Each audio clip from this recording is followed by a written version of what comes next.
name is Zainab Al-Eqabi, and as you all can notice, obviously, I don't really have identical legs. Wow, that's something new. Okay, I have one normal leg, and the other leg is buried somewhere in Baghdad, Iraq. That's its real location. And I substituted it with an artificial leg that I really call my little baby. I love it so much. It's weird, I know. My story started, let's call it in 1990, the year that I was born. At that year, we bought a house that we still own. And at that specific year, there was a war between Iraq and any other country. The most important point is that there was a war. A bomb was there, felt at home, but it never exploded. And it stayed at the house for 7 years. And we kept it because we thought it was a tool, an instrument for building houses. So we kept that tool for 7 years. And throughout the 7 years, so many people has used it, but it never exploded. In 1997, I was playing with my bicycle with my little sister, Wasan, at the street. And my dad was leaving for a dinner or lunch at my uncle's house. And I called him, "Daddy, stop. Where are you going? You need to fix my bicycle." The hand lever was kind of broken because he stepped on it with a car. So I wanted him to fix my bicycle, and I insisted on that. He said, "Okay, let's go." So at that specific place, in that park or garden or whatever you can call it, and at that specific swing, we were just sitting and we were fixing the bicycle. Yay, me and my little sister were counting the number of hits by the hammer. 1, 2, 3, and boom! The bomb exploded after 7 years. That's what you can call destiny. Welcome. At that specific day, my dad lost his hand immediately. He had so many broken bones. He lost lots of blood. But he survived. Yeah, he stayed a lot of period of weeks, maybe in the ICU. He enjoyed fresh oxygen. But after all, he survived. My little sister had small things here and there. And alhamdulillah, she's fine. For me, no, I didn't lose my leg because of the explosion. It was there.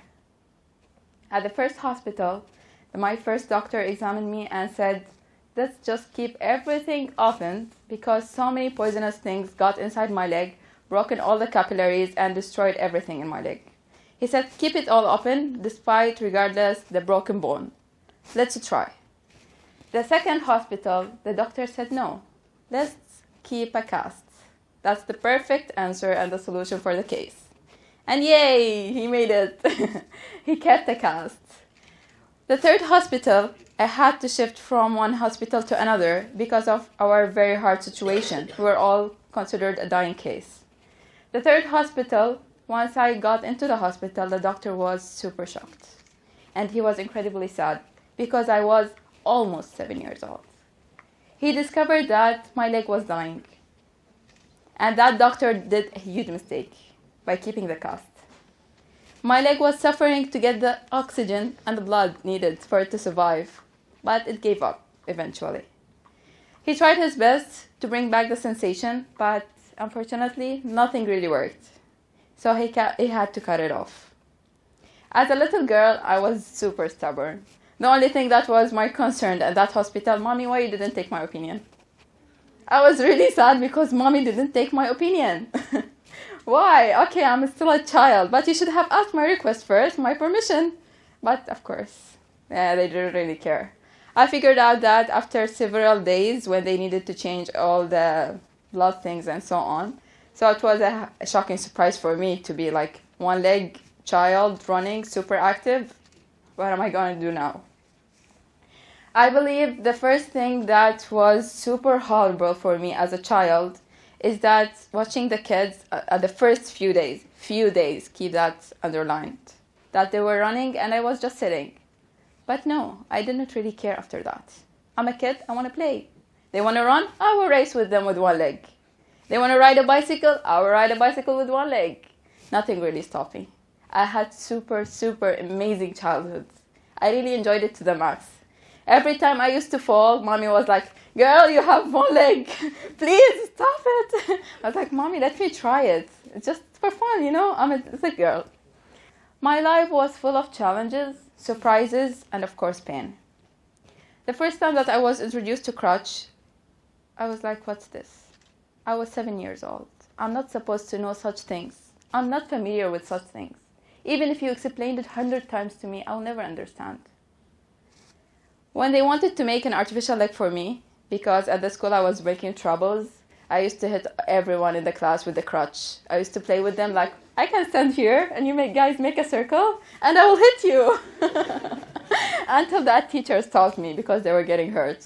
Anyway, the first time they introduced me to an artificial leg was like, Mommy, I'm gonna make a Barbie leg for you. I was like, wow, I lost my leg for a Barbie leg. Let's take the other one as well. And then when I went to the Art Institute, I was like, Mommy, have you ever watched a Barbie show? It's not a Barbie leg. Okay, I had a really horrible day that day. I cried a lot. I remember that I slapped the doctor because he was trying to take the measures. I was like, dude, it's not a Barbie leg, leave me alone. But eventually I had to adapt. Adaptation is a very important thing in the disabled life, in any disabled life. You have to adapt to everything in you. It's true that I'm standing here, but tomorrow I may have a huge surprise in my life because of my disability. I have to be always ready for the next step, for the next surprise, for the next challenge, for the next pain, and get it with a smile.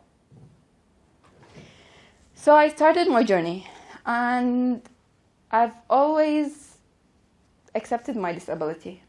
I've always went through it. I really didn't care of the surprises that I had. I had so many surprises in my life. Grade 4, I was standing in the assembly line in school, and suddenly, wow, I'm the first one in the row, and it's so far away of the classes, and oops, my leg is off. What happened? Technical error. Oops, I'm grade 4, dudes. Technical errors shouldn't happen at this age. And I had to run all the way to the principal's office with one leg in front of a huge primary school, in front of about 1,000 kids. They were all surprised. Zainab, we were just playing with you a minute ago. What happened? You had 2 legs. Why now you have 1 leg and a half leg and you're running all the way to the principal's office? The next day I was coming, yeah guys, I'm a superwoman. I can decide, I can recall that I told them, yeah, I'm a superwoman. I can decide to have 1 leg or 2. This is my life. And I managed. I survived.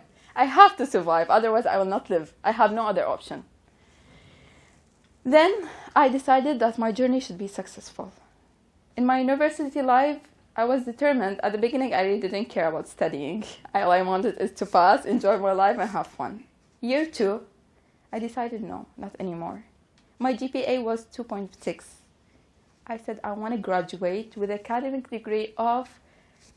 standing of excellence. And I made it. For my parents and for myself. To show to the world that, yeah, disabled people can be successful. I've had so many troubles, so many difficulties in my university life, especially the weather here is amazing. And to have an artificial leg with this weather, you really don't want to try it or not think of it at all. Moreover to that, and then the next mission was during my university life, I want to try swimming. Swimming. Yeah, swimming with 1 leg, but where? That was a horrible question to answer. Because as a student, pharmacy student, I had no time. The only choice was in the sport complex of the university. Okay, I got the answer. How to take off my leg in front of all of the students that I know and I don't know and just swim with them. And maybe that day I will meet them at the pool and then, guys, bye, I'm leaving, and they get out of the pool. I was like, yeah, I don't have a leg. Surprise. It was super funny. At the beginning, the perfect thing was that my coach said, yeah, you can swim with 1 leg. You're just figuring out excuses. The next day I was there. And I was there every day at the sport complex. I never gave myself an excuse. Even on Saturday, I used to go. I used to swim with the kids. And when I leave the pool, I used to tell them, yeah, there was a shark. He ate my leg. I used to surprise them. So that was the next thing. And then I figured out by time that if I wouldn't just expose myself to everyone, to the whole world, that I'm a disabled and I can reach so many things, my voice will never be heard. I will never achieve anything if I kept on hiding from everything that I want. I have to find out the solution for everything I want. I went jet skiing several times, and that man, he was like, no, I will not allow you to do jet ski because you don't have balance. I was like, I'm the owner of the disability. It's not you. You will never judge if I can or you can't if you just don't give me the chance to prove it. And I go jet skiing with one leg. I will never die over there. It's just about trying, trusting what you can do. Give it a chance and force people to give you the chance to. So I decided to take off the cosmetic part. Let them see it. I don't mind having thousands of people looking at me. I don't mind having them staring at me. It was my pleasure. This is the day where I took the decision to take off my cosmetic part, and I surprised my family with it. I just went to the doctor, asked him to take off the cosmetic part, and went back home. I promised myself with something, and I always tried to keep up with it. I promised myself not to be a repetition in this world. I was born for a reason, and my leg was taken for a bigger reason. I decided to make that reason worth it.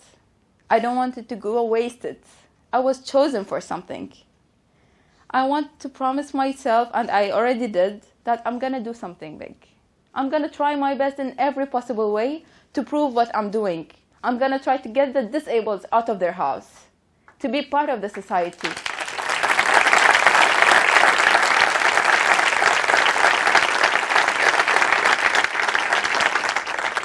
I decided that I don't want to be any disabled, any depressed disabled, any disabled with a mini negative impact or something. I want to be a proud disabled. I want to be a disabled who wants to prove things, who wants to change mentalities, even if that was only 1%. If a disabled took his chance in life because what I was trying to do, that will satisfy me. I want to be a disabled who wants to make a change, not to dream with it. I want to work for it day and night. I'm working right now, that's true. But I have two jobs. The first job is in the morning, which is paid. The second job is working as a disabled to change mentalities. And this is a decision I have taken, whether so many people are supporting me or disagreeing with me that I'm going further in Arab countries. No, I'm not. This is what should be happened. And finally, my next step.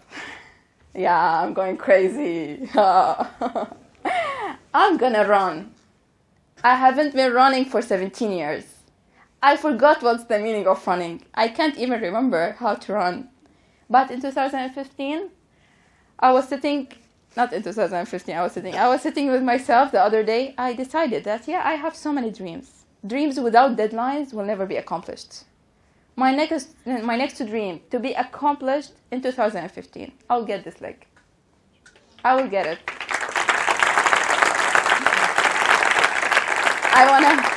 I want to have the sensation of that air coming into your face while running. I want to be breathless for oxygen. I want to fall. Even if I couldn't make it, I will try it for one day. And I'm going to make it here in an Arab country. I will not run anywhere else. I will not run as an athlete. I will run as just with any normal person. I will run with you. I will compete with you, and I will win. Just like I was winning with one leg while racing when I was a kid, I will win now as a one-leg person with this artificial leg. I have a huge passion. I have a huge love for my disability. I'm really thankful for Allah for this destiny. It's the best thing that has ever happened to me.